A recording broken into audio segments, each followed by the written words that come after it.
Γεια σας και καλώς ήρθατε στο Συνεσυμπόσιο. Όπου τρώμε, πίνουμε και μιλάμε για ταινίες. Σήμερα μιλάμε για την ταινία Fast and Furious, Hobbs and Shaw. Σε σκηνοθεσία David Leitch, με τους Dwayne Johnson, Jason Statham, Idris Elba, Vanessa Kirby, Ellen Mirren, Asa Gonzalez, Eddie Marsan, Eliana Sua, Cliff Curtis, Lori Tuisano, John Tui και Roman Reigns. Ο πράκτορας της Αμερικανικής Διπλωματικής Αστυνομίας Luke Hobbs και ο Βρετανός μισθοφόρος Deckard Shaw αναλαμβάνουν για λογαριασμό της CIA να σταματήσουν το σχέδιο μιας σκιερής οργάνωσης να μολύνει τον παγκόσμιο πληθυσμό με έναν υπεριό ονόματι Snowflake. Για να τα καταφέρουν, θα πρέπει να σώσουν την αδερφή του Shaw, να τα βάλουν με έναν κυριολεκτικά υπεράνθρωπο αντίπαλο και φυσικά να ενώσουν τις διαλυμένες οικογένειές τους. Η ταινία είναι μια πιο άμυαλη εκδοχή του Mission Impossible 2. Το Mission Impossible 2 είναι η αγαπημένη μου καγκουροτενία δράσης. Εδώ πέρα έχουν πάρει την βασική, πολύ χαλαρά πλοκή του Mission Impossible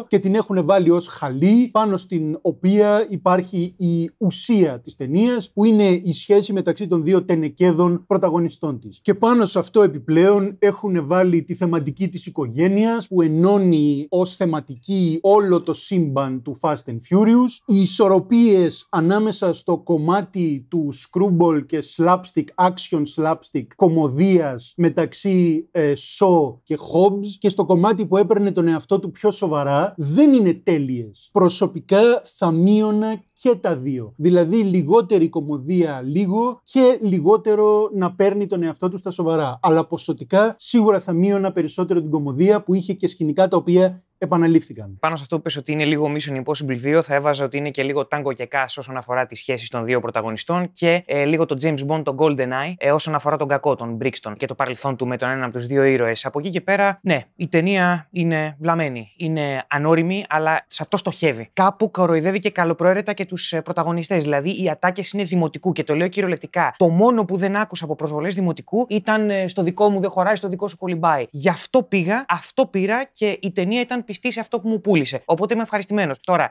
δουλεύουν όλα τα αστεία? Όχι. Έχει το παραμικρό βάθος το οικογενειακό δράμα και τέλος πάντων οι σοβαρές σκηνές? Λολ, όχι. Όμως, εφόσον οι σοβαροφανείς σκηνές δεν καβάλισαν τον χαβαλέ, δεν έπαιξε καβαλές δηλαδή, είμαι πάρα πολύ ευχαριστημένος. Διασκεδαστική η ταινία, αλλά ένιωσα ότι το σενάριο τράβηξε. Αυτό είναι θέμα και σεναρίου και μοντάζ προφανώς, αλλά η ταινία δεν χρειαζόταν να είναι ένα γεμάτο 2ωρο. Έχεις μια ταινία τσιχλόφουσκα, η οποία δεν έχει ουσιώδες περιεχόμενο και η ίδια η ταινία το ξέρει ότι δεν έχει ουσιώδες περιεχόμενο και το διασκεδάζει. Δεν χρειάζεται να είσαι 2 ώρες, μια μισή ώρα είναι μια χαρά. Ειδικά εφόσον οι δύο πυλώνες της ταινίας, που είναι η κωμωδία μεταξύ των δύο πρωταγωνιστών και οι σκηνές δράσης, κάνουν διαλύματα για να χτίσουν τον κόσμο παραπάνω από ό,τι χρειάζεται, κάνουν διαλύματα για να στηθεί sequel, κάνουν διαλύματα για να δημιουργηθούν κάποιες σχέσεις μεταξύ κάποιων χαρακτήρων που προσωπικά και να έλειπαν δεν θα έχανε τίποτα η ταινία, νομίζω. Οπότε λίγο περιορισμός. Ναι, είναι μεγάλη ταινία και ναι, σίγουρα θα μπορούσε να διαρκεί λιγότερο. Η ταινία ουσιαστικά έχει 2 τελικές μάχες. Έχει 2 κλιμακώσεις και αυτό θα μπορούσε να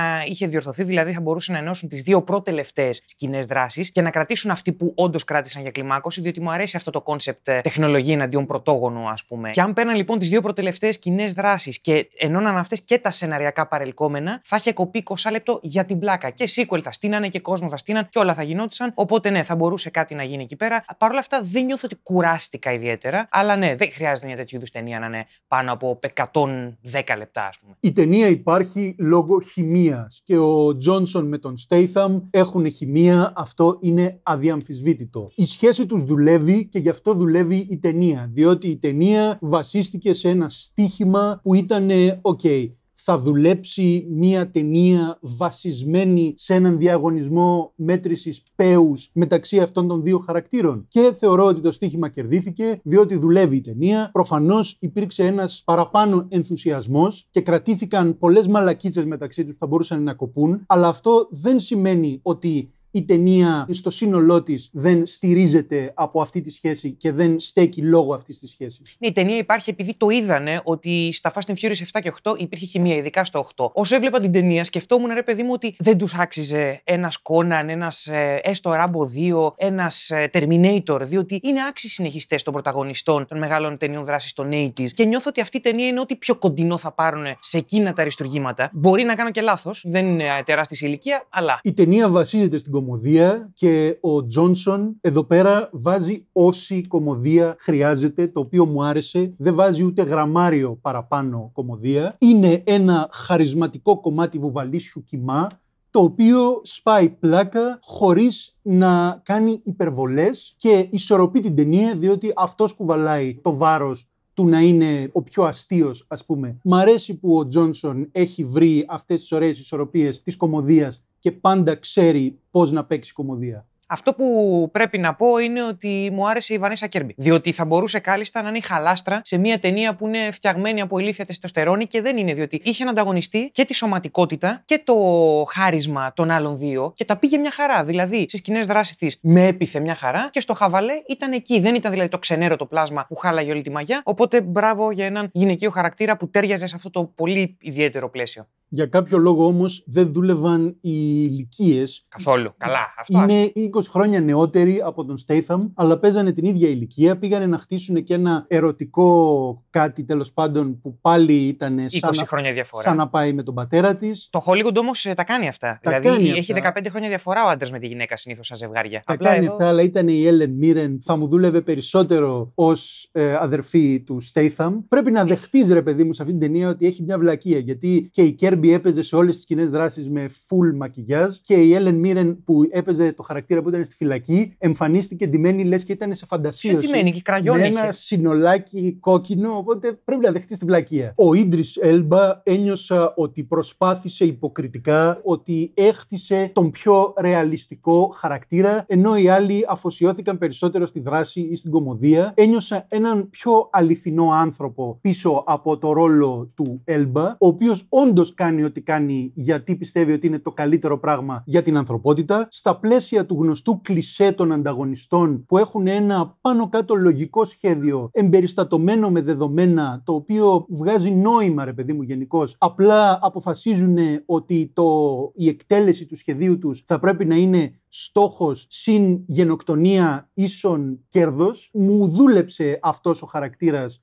ως ένας ανταγωνιστής που είχε μια παραπάνω περιπλοκότητα από τον στάνταρ βλάκα ανταγωνιστή. Και μάλιστα κατάφερε το σενάριο και ο Έλμπα, ο συγκεκριμένος χαρακτήρας, να έχει και κάτι το τραγικό, οπότε μπράβο τους. Κοίταξε, ο Έλμπα δεν μηδίαζε, δεν έκλεινε το μάτι επειδή έπαιζε στην ταινία που έπαιζε, το έπαιξε straight και έπρεπε κατά τη γνώμη μου, διότι χρειαζόταν η ταινία μια σοβαρή άγκυρα για να μην ξεφύγει από τις ισορροπίες. Διότι ναι, η ταινία είναι χαβαλεδιάρικη με χρειαίες, είναι ανώριμοι επίτηδες, αλλά δεν είναι 100% φαρσοκωμωδία. Υπάρχει και το κομμάτι του σενάριου που σου λέει πρέπει να σώσουμε τον κόσμο. Αυτό πρέπει να έχει μια έστω και βασική βαρύτητα και την έχει λόγω του Έλμπα. Ο Έλμπα είναι ο ανταγωνιστής ο οποίος θέλει να καταστρέψει τον κόσμο. Okay. Και έξω από την ταινία και μέσα στην ταινία είναι ο τύπος ο οποίος πάει να χαλάσει τον χαβαλέ των άλλων δύο. Οπότε θέλεις να δεις τους ήρωες να τον σταματάνε. Συν το γεγονός ότι ο Έλμπα παίζει όντως κάτι συγκεκριμένο, μια συνθήκη. Είναι τόσο βαριεστημένος από το ότι δεν υπάρχει κάποια πρόκληση για τον Μπρίξτον, βαριέται να τους γαμάει όλους. Δεν γίνεται. Έχει γαμηθεί, έχει ματώσει, ας πούμε, το τέτοιο του. Παίζει αυτή τη συνθήκη. Ο ίδιος ο Έλμπα δεν βαριέται. Ο χαρακτήρας του βαριέται, είναι μπουχτισμένος, δεν έχει αυταπάτες, ρε παιδί μου, για όλα αυτά που κάνει, ξέρει τι θέλει και το υποστηρίζει. Οι σκηνές δράσης είναι εντυπωσιακές και συνεχίζουν να έχουν το DNA των σκηνών δράσης της σειράς Fast and Furious. Γι' αυτό και η πολλές φορές άκομψη χρήση ψηφιακών εφέ δεν μου κλώτησε καθόλου, διότι σε αυτό τον κόσμο που διαδραματίζεται την ταινία δεν θέλω να βλέπω ρεαλισμό, θέλω να βλέπω τα φτιαγμένα αμάξια που έχουν και να πατάνε εκεί το κουμπάκι και να μπαίνει η κάμερα μέσα στη μηχανή και να ακολουθεί το υγρό μέχρι να φτάσει στην εξάτμιση και να πετάξει φωτιές. Χαίρομαι που δεν αφήσαν τελείως τα αμάξια απ' έξω, διότι εντάξει, είναι spin-off, είμαστε σε εκείνο το σύμπαν και όχι μόνο αυτό, αλλά στην κλιμάκωση υπάρχει ένα σκηνικό με αμάξια το οποίο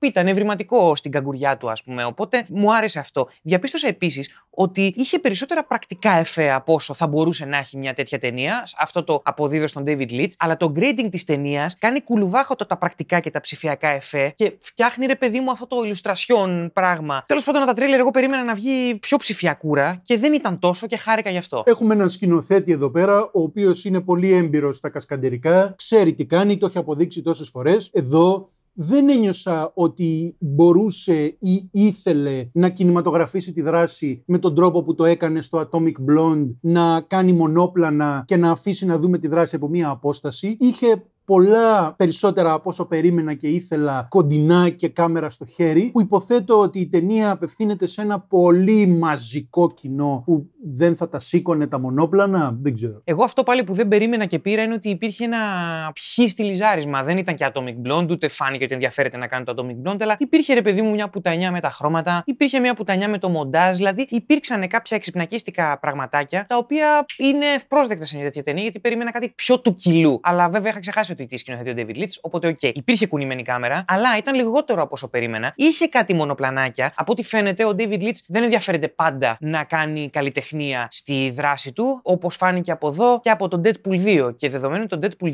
2 βγήκε πέρυσι, ενδεχομένως να μην είχε το χρόνο μεταξύ των δύο μεγάλων παραγωγών να κάνει καλλιτεχνία στη δράση. Οπότε, καλός ή κακός, αυτό είναι. Να δώσω και τα εύσημα στο ρυθμό, διότι ναι, ήταν ένα μεγάλο σενάριο. Τι να κάνει. Δεν ένιωσα ότι οι σκηνές τράβηξαν περισσότερο από όσο θα έπρεπε. Και μιλάω για τις σκηνές οι οποίες δεν ήταν δράση ή να μετράνε τα πουτσακλάκια τους, ας πούμε. Ήταν οι σκηνές που ήταν οι πιο σοβαροφανείς για την οικογένεια, το exposition. Υπήρχε μια συνεχής αλληλουχία, δράση, χαβαλές, exposition. Λίγο στο τέλος, εκεί που φτάσανε στην τελική τοποθεσία για να γίνει η κλιμάκωση, κάπου ένιωσα ότι είχε δυο σοβαρές σκηνές παραπάνω, αλλά δεν ισχύει αριθμητικά. Απλώς σε εκείνο το σημείο είναι που περιμένεις να ξεσπάσει η τελική μάχη, να πεθάνουν όλοι, να πάμε στα σπίτια μας. Είναι λογικό σε εκείνο το σημείο να έχεις λίγο παραπάνω πρεμούρα, να έρθει η δράση και να τελειώσει η ταινία. Δεν το λέω για κακό, οπότε δεν βαριέσαι ή βαριέσαι, δεν ξέρω, εξαρτάται. Είναι και spin-off, αλλά ταυτόχρονα είναι και η ένατη ταινία ενός franchise που χρειάστηκε να επανεφευρεθεί κάποια στιγμή μετά το 4 ώστε να επιβιώσει, και τώρα νιώθω ότι υπάρχει πάλι μία μετακίνηση και χαίρομαι γι' αυτό, γιατί η ταινία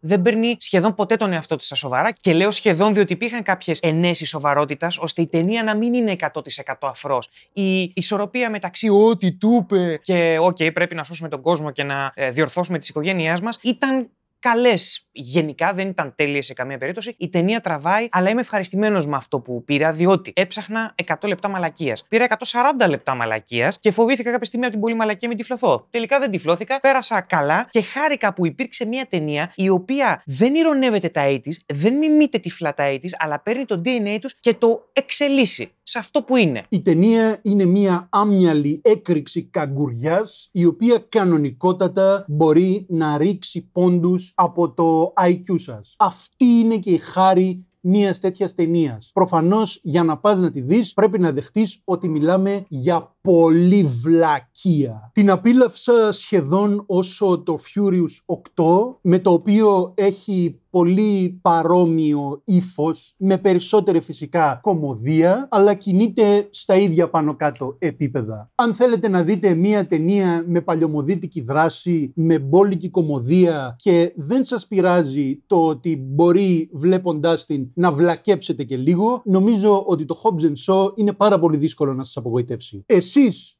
το είδατε το Hobbs & Shaw? Θα το δείτε? Σας άρεσε? Δεν σας άρεσε? Πείτε μας κάτω στα σχόλια. Για να απολαύσατε αυτό το βίντεο, κάθε σας like, κοινοποίηση ή εγγραφή στο κανάλι θα μας βοηθήσει και εμάς να συνεχίσουμε να καταστρέφουμε τους πόντους IQ που μας έχουν απομείνει. Ως τότε, ησυχία. Derp.